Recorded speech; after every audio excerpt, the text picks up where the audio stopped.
Thank you Jesus, thank you Jesus. धन्यवाद करें अपने मुंह को खोलकर ऊंची आवाज से परमेश्वर का धन्यवाद करें। Thank you Jesus, thank you Jesus, thank you Jesus, thank you Jesus, thank you Jesus. धन्यवाद करें परमेश्वर का, उस सर्वशक्तिमान परमेश्वर का धन्यवाद करें। वो अब्राहम, इसहाक, याकूब के परमेश्वर का धन्यवाद करें।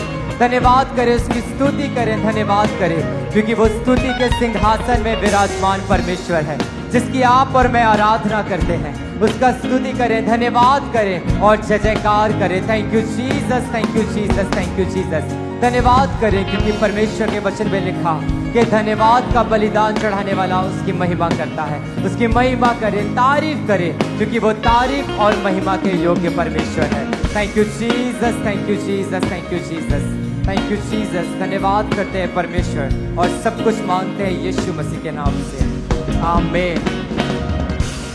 आप सब अपने स्थानों में बैठ जाइए। ये समय है परमेश्वर की महिमा के लिए कुछ गवाहियों को सुनने का, कि किस तरह परमेश्वर ने लोगों के जीवन में बड़े और अद्भुत काम को किया।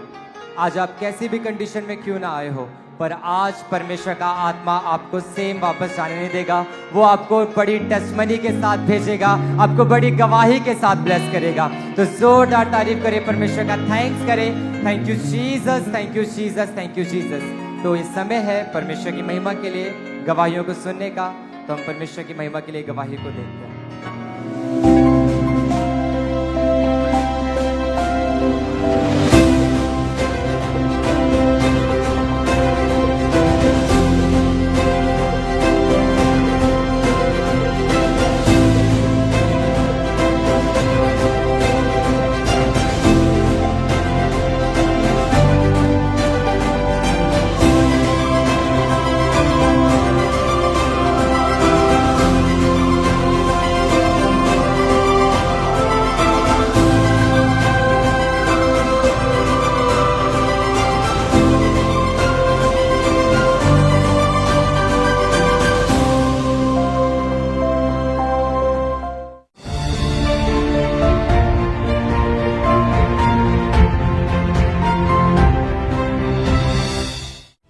हालेलुया। जैसे कि हम जानते हैं कि हमारा परमेश्वर जीवित परमेश्वर है, वो आज भी बड़े और आश्चर्य कर्म करता है। तो एक ऐसी ही बहुत ही बड़ी गवाही को हम सुनेंगे। बॉडी ਦਾ ਸੱਜਾ ਪਾਸਾ ਮੇਰਾ ਕੋਈ ਕੰਮ ਨਹੀਂ ਸੀ ਕਰਦਾ, ਉਹ ਰੁਕ ਗਿਆ ਸੀਗਾ। ਮੇਰੇ ਸਕੈਨ, ਮੇਰੇ ਟੈਸਟ, ਸਾਰੀ MRI ਹੋਈ। ਡਾਕਟਰ ਨੇ ਮੇਰੇ ਪਰਿਵਾਰ ਨੂੰ ਦੱਸਿਆ ਕਿ ਇਹਨਾਂ ਨੂੰ ਬ੍ਰੇਨ ਅਟੈਕ ਹੋਇਆ ਵਾ ਤੇ ਇਹਨਾਂ ਦੇ ਬ੍ਰੇਨ ਦੇ ਵਿੱਚ ਬਲੱਡ ਕਲੌਟ ਜੰਮ ਗਿਆ। ਇਸ ਦੇ ਕਾਰਨ ਜਿਹੜੀ ਰਾਈਟ ਸਾਈਡ ਸੀਗੀ ਉਹ ਪੂਰੀ ਤਰ੍ਹਾਂ ਨਾਲ ਪੈਰਾਲਾਈਜ਼ ਹੋ ਚੁੱਕੀ ਸੀ, ਰੁਕ ਗਈ ਸੀ, ਮੇਰੇ ਬਾਜੂ ਵੀ ਰੁਕ ਗਈ ਸੀ। पर जब अंकुर नूला मिनिस्ट्रीज में इन्होंने लगातार आना शुरू किया, परमेश्वर ने इनकी जिंदगी में इनको चंगा किया और हर तरह की बीमारी से आजाद करके एक नया जीवन दिया। ਸਾਰਿਆਂ ਨੂੰ ਜੈ ਮਸੀਹ ਦੀ। ਨਾਮ ਮੇਰਾ ਪਰਮਜੀਤ ਹੈ। ਮੈਂ ਜ਼ਿਲ੍ਹਾ ਗੁਰਦਾਸਪੁਰ, ਪਿੰਡ ਮਾਨੇਪੁਰ ਦੀ ਰਹਿਣ ਵਾਲੀ ਹਾਂ। ਅੱਜ ਮੈਂ ਆਪਣੇ ਜੀਵਨ ਦੀ ਬਹੁਤ ਵੱਡੀ ਗਵਾਹੀ ਦੇਣ ਜਾ ਰਹੀ ਹਾਂ। ਮਈ 2025 ਦੀ ਗੱਲ ਹੈ, ਜਿਸ ਦਿਨ ਤੁਰੰਤ ਮੇਰਾ BP ਯਕਦਮ ਵੱਧ ਗਿਆ। ਉਹਦੇ ਨਾਲ ਮੇਰੇ ਸਿਰ 'ਚ ਦਰਦ ਹੋਣੀ ਸ਼ੁਰੂ ਹੋ ਗਈ, ਮੇਰਾ ਇੱਕ ਬਾਜੂ ਘੱਟ ਕੰਮ ਕਰਨਾ ਸ਼ੁਰੂ ਹੋ ਗਿਆ ਤੇ ਮੇਰੇ ਪਰਿਵਾਰ ਨੇ ਮੈਨੂੰ ਹਸਪੀਟਲ ਖੜਿਆ, ਡਾਕਟਰ ਕੋਲ ਖੜਿਆ। ਡਾਕਟਰ ਨੇ ਮੇਰਾ BP ਚੈੱਕ ਕੀਤਾ। ਉਹਨਾਂ ਨੇ ਦੱਸਿਆ ਕਿ ਤੁਹਾਡਾ ਇਹਨਾਂ ਦਾ BP 200-250 ਹੈ, ਖਤਰੇ ਵਾਲੀ ਗੱਲ ਵਾ, ਕਿਉਂਕਿ ਇਹ ਕਹਿੰਦੇ ਪ੍ਰੋਬਲਮ। ਉਹਨਾਂ ਨੇ ਮੈਡੀਸਿਨ ਦੇ ਦਿੱਤੀ, ਪਰ ਮੈਨੂੰ ਮੈਡੀਸਿਨ ਖਾਣ ਨਾਲ ਕੋਈ ਫਰਕ ਨਹੀਂ ਸੀ ਪਿਆ। ਬੋਡੀ ਦਾ ਸੱਜਾ ਪਾਸਾ ਮੇਰਾ ਕੋਈ ਕੰਮ ਨਹੀਂ ਸੀ ਕਰਦਾ, ਉਹ ਰੁਕ ਗਿਆ ਸੀਗਾ ਤੇ ਮੇਰਾ ਫੇਸ ਵੀ ਥੋੜਾ ਟੇਢਾ ਹੋ ਗਿਆ ਸੀਗਾ। ਮੇਰੇ ਸਕੈਨ, ਮੇਰੇ ਟੈਸਟ, ਸਾਰੀ MRI ਹੋਈ। ਡਾਕਟਰ ਨੇ ਮੇਰੇ ਪਰਿਵਾਰ ਨੂੰ ਦੱਸਿਆ ਕਿ ਇਹਨਾਂ ਨੂੰ ਬ੍ਰੇਨ ਅਟੈਕ ਹੋਇਆ ਵਾ ਤੇ ਇਹਨਾਂ ਦੇ ਬ੍ਰੇਨ ਦੇ ਵਿੱਚ ਬਲੱਡ ਕਲੌਟ ਜੰਮ ਗਿਆ। ਇਸ ਦੇ ਕਾਰਨ ਜਿਹੜੀ ਰਾਈਟ ਸਾਈਡ ਸੀਗੀ ਉਹ ਪੂਰੀ ਤਰ੍ਹਾਂ ਨਾਲ ਪੈਰਾਲਾਈਜ਼ ਹੋ ਚੁੱਕੀ ਸੀ, ਰੁਕ ਗਈ ਸੀ, ਮੇਰੀ ਬਾਜੂ ਵੀ ਰੁਕ ਗਈ ਸੀ। ਫਿਰ ਮੇਰੇ ਘਰ ਵਾਲੇ ਮੈਨੂੰ ਦੂਸਰੇ ਡਾਕਟਰ ਕੋਲ ਲੈ ਕੇ ਗਏ। ਉਹਨਾਂ ਨੇ ਮੈਨੂੰ ਦਵਾਈ ਮੈਡੀਸਿਨ ਦੇ ਦਿੱਤੀ ਸੀਗੀ। ਉਹ ਕਹਿੰਦੇ 2-3 ਮਹੀਨੇ ਕਹਿੰਦੇ ਇਹਨਾਂ ਨੂੰ ਦਵਾਈ ਖਾਣੀ ਪੈਣੀ ਆ। ਮੈਂ ਲਗਾਤਾਰ ਦਵਾਈਆਂ ਖਾਧੀਆਂ, ਮੇਰੀ ਸਿਹਤ 'ਚ ਕੋਈ ਸੁਧਾਰ ਨਹੀਂ ਸੀਗਾ। ਮੈਨੂੰ ਹੋਸ਼ ਤਾਂ ਸੀ, ਪਰ ਮੇਰੀ ਬੋਡੀ ਕੰਮ ਨਹੀਂ ਸੀ ਕਰਦੀ, ਮੇਰੇ ਕੋਲ ਬੋਲਿਆ ਨਹੀਂ ਸੀ ਜਾਂਦਾ। ਮੈਂ ਇਸ਼ਾਰਿਆਂ ਨਾਲ ਉਹਨਾਂ ਨੂੰ ਸਮਝਾਉਂਦੀ ਸੀਗੀ ਜਾਂ ਵੀ ਮੈਂ ਚੁੱਪ ਕਰ ਜਾਂਦੀ, ਕਿਉਂਕਿ ਮੇਰੀ ਆਵਾਜ਼ ਨਹੀਂ ਸੀ ਨਿਕਲਦੀ। ਸਾਡੇ ਘਰ ਦੇ ਹਾਲਾਤ ਠੀਕ ਨਹੀਂ ਸੀਗੇ। ਸਾਡੀ ਫਾਈਨੈਂਸ ਕੰਡੀਸ਼ਨ ਮਾੜੀ ਸੀਗੀ ਬਹੁਤ, ਕਿਉਂਕਿ ਮੇਰਾ ਪਤੀ 200-400 ਦਿਹਾੜੀ ਲੈਂਦਾ ਸੀਗਾ। ਉਹਦੇ ਨਾਲ ਸਾਡੇ ਘਰ ਦਾ ਗੁਜ਼ਾਰਾ ਬੜੀ ਮੁਸ਼ਕਲ ਚੱਲਦਾ ਸੀ। ਮੈਂ ਬੜੀ ਮਾੜੀ ਹਾਲਤ ਵਿੱਚ ਸੀ। ਅਸੀਂ ਮੁਸ਼ਕਲ ਵਿੱਚ ਆ ਗਏ ਸੀਗੇ। ਜਿੰਨੇ ਪੈਸੇ ਕਮਾ ਕੇ ਲਿਆਉਂਦੇ ਸੀ ਮੇਰੇ ਸਾਰੇ ਦਵਾਈਆਂ ਤੇ ਮੇਰੀ ਬਿਮਾਰੀ ਤੇ ਲੱਗਦੇ ਜਾਂਦੇ ਸੀਗੇ। ਤੇ ਮੈਂ ਸੋਚਦੀ ਹੁੰਦੀ ਸੀ, ਜਦੋਂ ਮੈਂ ਬੈੱਡ ਤੇ ਪਈ ਹੁੰਦੀ ਮੈਂ ਰੋਂਦੀ ਹੁੰਦੀ ਸੀ ਵੇਖ ਵੇਖ ਕੇ ਮੇਰਾ ਪਰਿਵਾਰ ਮੈਨੂੰ ਕਿੱਦਾਂ ਸਾਂਭਦਾ। ਮੈਂ ਉਹਨਾਂ ਵਾਸਤੇ ਇੱਕ ਬੋਝ ਬਣਦੀ ਸੀ। ਮੈਂ ਜਦੋਂ ਪੂਰੀ ਤਰ੍ਹਾਂ ਬੈੱਡ ਤੇ ਸੀ, ਮੈਂ ਸਾਰੀ ਰਾਤ ਸੋਚਦੀ ਰਹਿੰਦੀ ਹੁੰਦੀ ਸੀ ਕਿ ਮੇਰਾ ਬੱਚਿਆਂ ਦਾ ਕੀ ਬਣੂਗਾ। ਸਾਡੇ ਘਰ ਵਿੱਚ ਵੀ ਗਰੀਬੀ ਸੀ। ਸਾਡੇ ਕੋਲ ਇੱਕੋ ਹੀ ਕਮਰਾ ਸੀ। ਅਸੀਂ ਉਹਦੇ ਵਿੱਚ ਮਤਲਬ ਕਿ ਸਾਡੇ ਬਹੁਤ ਪ੍ਰੋਬਲਮ ਸੀ। ਮੈਂ ਬੱਚਿਆਂ ਬਾਰੇ ਸੋਚਦੀ ਹੁੰਦੀ ਸੀ ਕਿ ਮੇਰੇ ਬੱਚੇ, ਜਦੋਂ ਮੈਂ ਆਪਣੀਆਂ ਬੇਟੀਆਂ ਨੂੰ ਕੰਮ ਕਰਦਿਆਂ ਵੇਖਦੇ ਹੁੰਦੀ, ਬੱਚਿਆਂ ਨੂੰ ਕੰਮ ਕਰਦਿਆਂ ਵੇਖਦੇ ਤੇ ਮੈਂ ਰੋਂਦੀ ਹੁੰਦੀ ਸੀ ਇਹਨਾਂ ਨੂੰ ਵੇਖ ਕੇ ਵੀ ਮੇਰੇ ਬੱਚੇ ਹੁਣ ਕਿੰਨੀ ਮੁਸ਼ਕਲ 'ਚ ਮੈਨੂੰ ਸਾਂਭਦੇ ਆ। ਤੇ ਬੇਟੀ ਮੇਰੀ ਧਵਾਲਦੀ ਹੁੰਦੀ ਸੀ ਮੈਨੂੰ, ਮੇਰੇ ਕੱਪੜੇ ਚੇਂਜ ਕਰਦੀ ਹੁੰਦੀ ਸੀਗੀ। ਸਾਰਾ ਕੰਮ ਮੇਰੀ ਬੇਟੀ, ਮੈਨੂੰ ਇਹ ਲੈਟਰਿੰਗ ਬਾਥਰੂਮ ਵੀ ਮੇਰੀ ਬੇਟੀ ਲੈ ਕੇ ਜਾਂਦੀਆਂ ਹੁੰਦੀਆਂ ਸੀਗੀਆਂ। ਰਿਸ਼ਤੇਦਾਰ ਜਦੋਂ ਮੇਰੀ ਮੰਮਾ ਪੁੱਛਦੇ ਹੁੰਦੇ ਤੇ ਉਹ ਕਹਿੰਦੇ ਹੁੰਦੇ ਸੀ ਕਿ ਉਹ ਰੋਂਦੇ ਹੁੰਦੇ ਸੀ ਕਿ ਮੇਰੀ ਬੇਟੀ ਨੇ ਪਤਾ ਨਹੀਂ ਠੀਕ ਹੋਣਾ ਕਿ ਨਹੀਂ ਹੋਣਾ, ਇਹ ਮੇਰੀ ਬੇਟੀ ਨਾਲ ਕੀ ਹੋ ਗਿਆ। ਤੇ ਤਾਂ ਕਰਕੇ ਉਹ ਮੇਰੀ ਟੈਨਸ਼ਨ ਬਹੁਤ ਲੈਂਦੇ ਹੁੰਦੇ ਸੀਗੇ। ਉਹ ਕਹਿੰਦੇ ਹੁੰਦੇ ਸੀ ਕਿ ਮੇਰੀ ਬੇਟੀ ਨੇ ਲੱਗਦਾ ਕਿ ਮੇਰੀ ਬੇਟੀ ਨੇ ਘਰੇ ਬੈੱਡ ਤੇ ਚਲੀ ਗਈ ਆ, ਕੀ ਹੋਣਾ ਇਹਦੇ ਨਾਲ। ਜਦੋਂ ਮੇਰੀ ਇਹ ਹਾਲਤ ਸੀ ਉਦੋਂ ਮੇਰਾ ਭਰੋਸਾ ਪ੍ਰਭੂ ਯਿਸੂ ਮਸੀਹ ਤੇ ਸੀ। ਤੇ ਅਸੀਂ 2020 'ਚ ਅਸੀਂ ਜੁੜੇ ਆ ਕਾਮਲਾ ਚਰਚ ਨੂੰ। ਮੈਂ ਚਰਚ 'ਚ ਵੱਡੀਆਂ ਗਵਾਹੀਆਂ ਨੂੰ ਸੁਣਦੀ ਹੁੰਦੀ ਸੀ ਕਿ ਕਿਸ ਤਰ੍ਹਾਂ ਪਰਮੇਸ਼ਰ ਬਿਮਾਰਾਂ ਨੂੰ ਚੰਗਿਆ ਕਰਦਾ ਹੈ। ਮੇਰਾ ਪਰਮੇਸ਼ਵਰ ਤੇ ਭਰੋਸਾ ਸੀ, ਮੇਰਾ ਵਿਸ਼ਵਾਸ ਸੀ ਉਹ ਮੈਨੂੰ ਵੀ ਚੰਗਾ ਕਰੇਗਾ। ਫਿਰ 29 ਮਈ 2025 ਨੂੰ ਮੇਰਾ ਪਰਿਵਾਰ ਬਟਾਲਾ ਕਰੂਸਡ ਵਿੱਚ ਲੈ ਕੇ ਗਏ। ਉਸ ਦਿਨ ਪਰਮੇਸ਼ਵਰ ਦੇ ਦਾਸ ਨੇ ਜਦੋਂ ਬਿਮਾਰਾਂ ਲਈ ਪ੍ਰਾਰਥਨਾ ਕੀਤੀ, ਮੈਂ ਉਸ ਪ੍ਰਾਰਥਨਾ ਨੂੰ ਆਪਣੇ ਲਈ ਰਿਸੀਵ ਕੀਤਾ। शर्मिंदगी वाले रोगों को डांटता हूं, तुम्हारी जिंदगी को छोड़ के जाते रहे। सारी बीमारियां तुम्हें छोड़ के चली जाएं। मैं कमांड करता हूं सब तरह के रोग तुम्हारे जीवन को, तुम्हारे घराने को, तुम्हारी फैमिली को छोड़ के जाते रहे प्रभु यीशु मसीह के नाम में।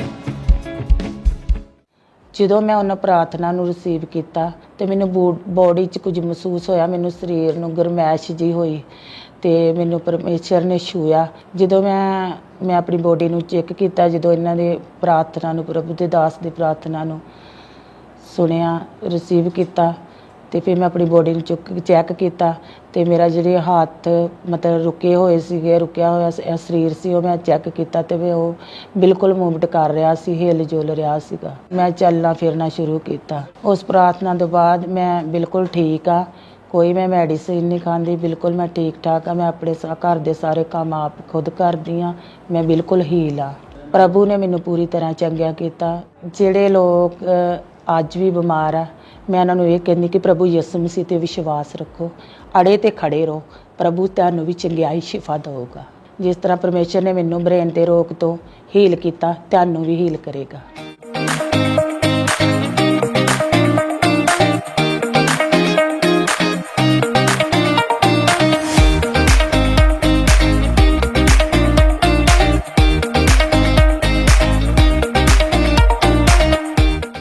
ਇਸ ਵੱਡੀ ਚੰਗਿਆਈ ਲਈ ਮੈਂ ਪਰਮੇਸ਼ਵਰ ਦਾ ਧੰਨਵਾਦ ਕਰਦੀ, ਪਰਮੇਸ਼ਰ ਦੀ ਦਾਸ ਔਰ ਦਾਸੀ ਦਾ ਧੰਨਵਾਦ ਕਰਦੀ। ਸਾਰਿਆਂ ਨੂੰ ਜੈ ਮਸੀਹ ਦੀ।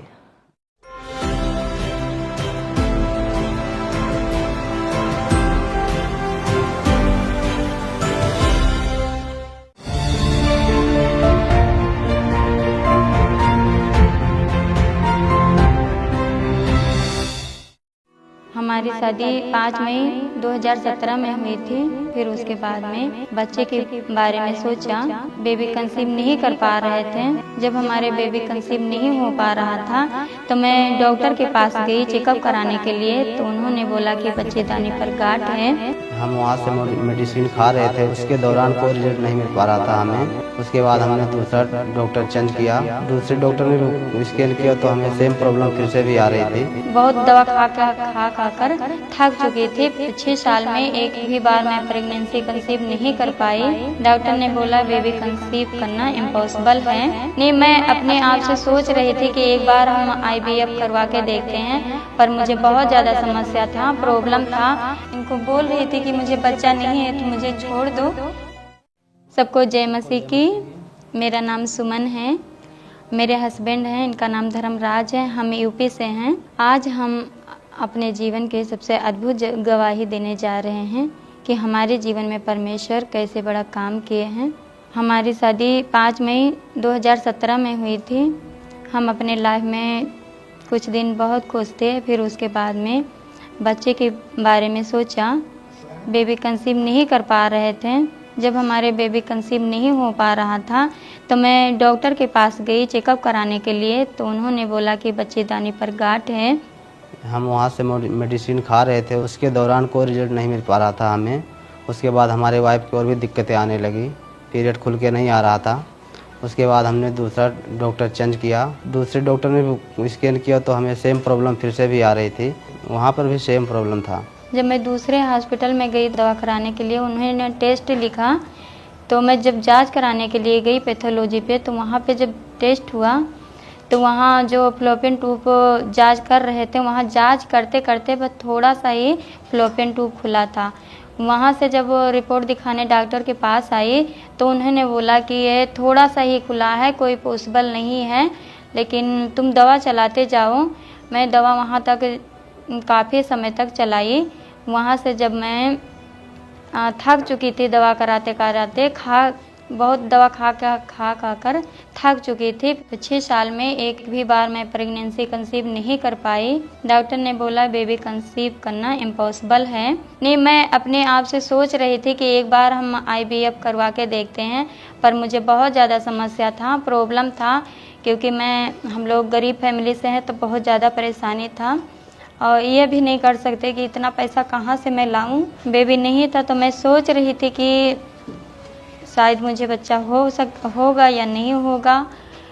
मेरा भी मन करता था कि बच्चे खिलाऊं और गोद लेने में मन करता था कि मैं भी, मेरे हाथ में भी बच्चा हो, मैं भी खिलाऊं, पर क्या कर सकती थी।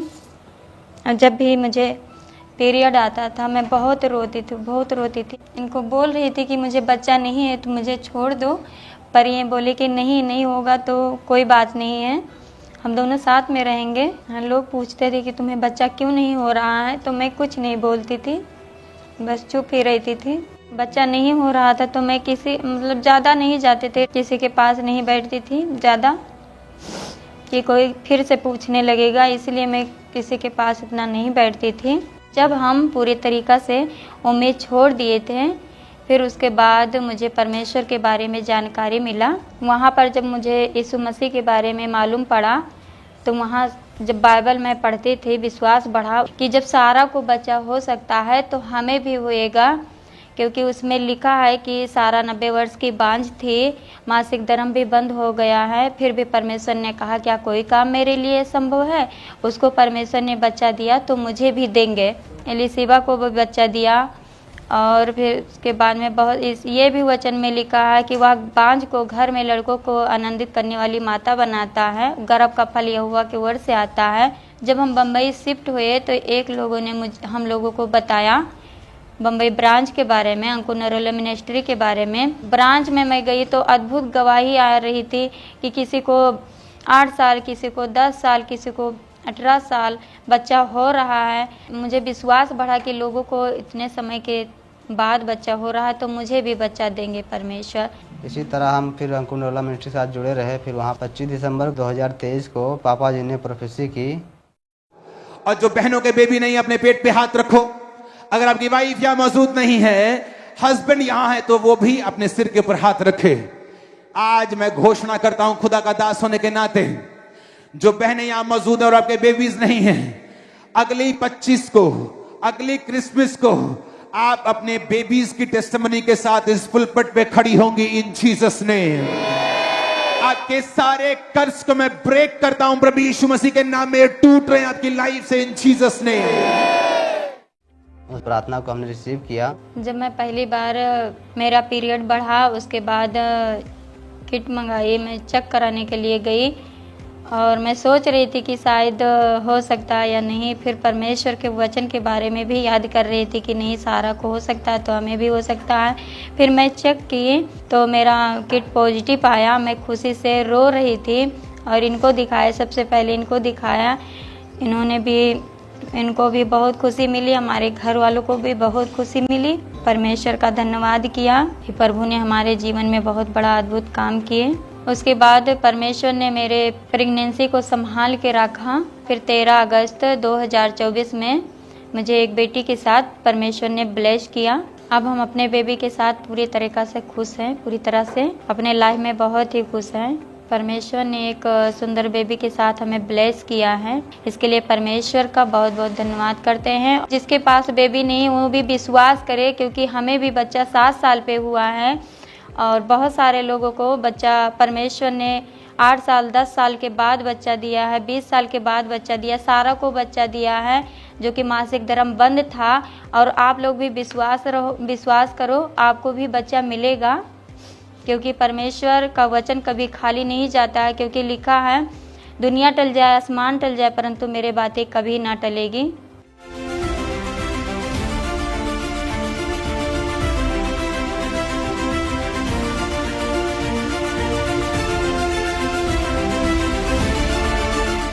ये बड़ी गवाही के साथ परमेश्वर ने हमें ब्लेस किया है। परमेश्वर का भी धन्यवाद करते हैं और परमेश्वर के दास दासी को भी धन्यवाद करते हैं। सारे लोगों को जय मसीह की।